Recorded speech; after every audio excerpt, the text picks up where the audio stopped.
ఓం విఘ్నేశ్వరాయ నమః. తాటక సంహారం ముగిసింది. రాముణ్ణి చూసి విశ్వామిత్రుడు సంతోషంగా, తాటకను నువ్వు సంహరించినందుకు చాలా ఆనందంగా ఉంది. నీకు ఇక తిరుగులేదు. నరసుర అసుర యక్ష గంధర్వాదులను అవలీలగా ఓడించగలవు. మహావీరుడవవుతావు. అక్షయకీర్తి నీ సొంతమవుతుంది. అందుకోసము నాకు తెలిసిన మరిన్ని మహాస్త్రాలను నీకిస్తున్నాను, తీసుకో అన్నాడు.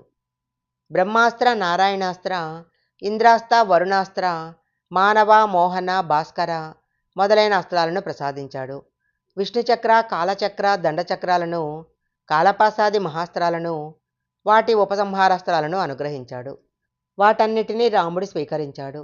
విశ్వామిత్రుడు ప్రసాదించిన మహాస్త్ర ఉపసంహారాస్త్రాల శక్తులన్నీ రాముని చుట్టూ సేవకుల్లా నిలుచున్నాయి. ఆప్యాయంగా, ఆధారపూర్వకంగా రాముడు వాటిని చూసి, అవసరమైనప్పుడు ఆహ్వానిస్తాను, అప్పుడు రండి అన్నాడు. అప్పటిదాకా యథేచ్ఛగా ఉండండి అన్నాడు. తరువాత లక్ష్మణుని చూశాడు. తనని ఆనందాశయంతో లక్ష్మణుడు చూస్తుండగా అతన్ని దగ్గరికి తీసుకున్నాడు. మహర్షి అనుమతి తీసుకున్నాడు. తాను నేర్చుకున్న మహాస్త్రాలన్నింటినీ లక్ష్మణునికి కూడా బోధించాడు. అక్కడి నుంచి వాళ్ళ ముగ్గురు బయలుదేరారు. మధ్యాహ్నానికి ఒక ఎత్తైన పర్వతాన్ని సమీపించారు. ఆ పర్వతం ముందు రకరకాల ఫలవృక్షాలు ఉన్నాయి. అల్లిబిల్లిగా అల్లుకొని తీగలున్నాయి. పువ్వులున్నాయి. సువాసనలు వెదజల్లుతున్నాయి. పువ్వుకు ఒక పక్షిగా చెప్పలేనన్ని పక్షులున్నాయి. ఎవరిదో ఈ ఆశ్రమం చాలా బాగుంది అనిపించింది రామునికి. ఆశ్రమ పరిసర ప్రాంతాలను కన్నార్పకుండా చూశాడు. తరువాత విశ్వామిత్రుణ్ణి ఇలా అడిగాడు, ఈ ఆశ్రమం ఎవరిది అని. అప్పుడు విశ్వామిత్రుడు ఇలా అన్నాడు, రామా, ఈ ఆశ్రమం నాదే. దీన్ని సిద్ధాశ్రమం అంటారు.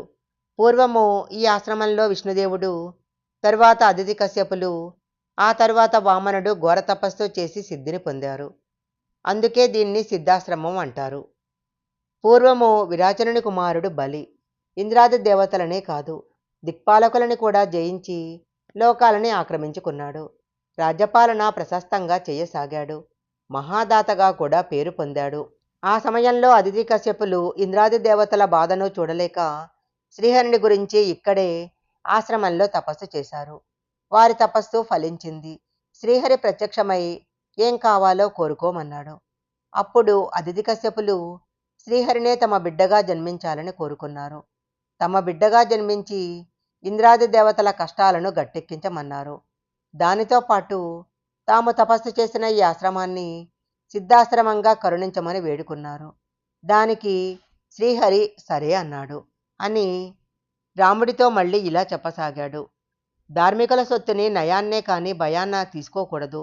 ఆ సంకల్పంతో శ్రీహరి అదితికి ఇంద్రుని తమ్ముడిగా వామనుడిగా జన్మించాడు. ఎదిగి విద్యలన్నీ అర్జించాడు. బ్రహ్మచారిగా వెళ్ళి బలిని దానం అడిగాడు. 3 అడుగుల భూమిని కావాలన్నాడు.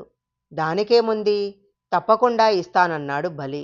ఇదే అవకాశంగా వామనుడు త్రివిక్రముడు అయ్యాడు. భువనభోంతరాళం వ్యాపించాడు. ఒక పాదంతో భూమండలాన్ని, 2వ పాదంతో స్వర్గాది లోకాలను ఆక్రమించాడు. 3వ పాదం మోపటానికి సూదిమన మోపినంత స్థలం కూడా మిగల్చలేదు. దాంతో బలి ఆ పాదాన్ని తన శిరస్సున ఉంచమన్నాడు. మహాదాత పరమభక్తుని శిరస్సు బ్రహ్మాండంతో సమానం కావటం వల్లే అలా కోరాడతను. దానికి వామనుడు అంగీకరించాడు. బలిని స్థానభ్రంశుణ్ణి చేశాడు. పాతాళానికి పంపాడు. తను భిక్షగా సంపాదించిన త్రైలోక్య రాజ్యాన్ని ఇంద్రునికి దారపోశాడు శ్రీహరి. వచ్చి ఈ ఆశ్రమంలో చిరకాలం తపస్సు చేసుకున్నాడు.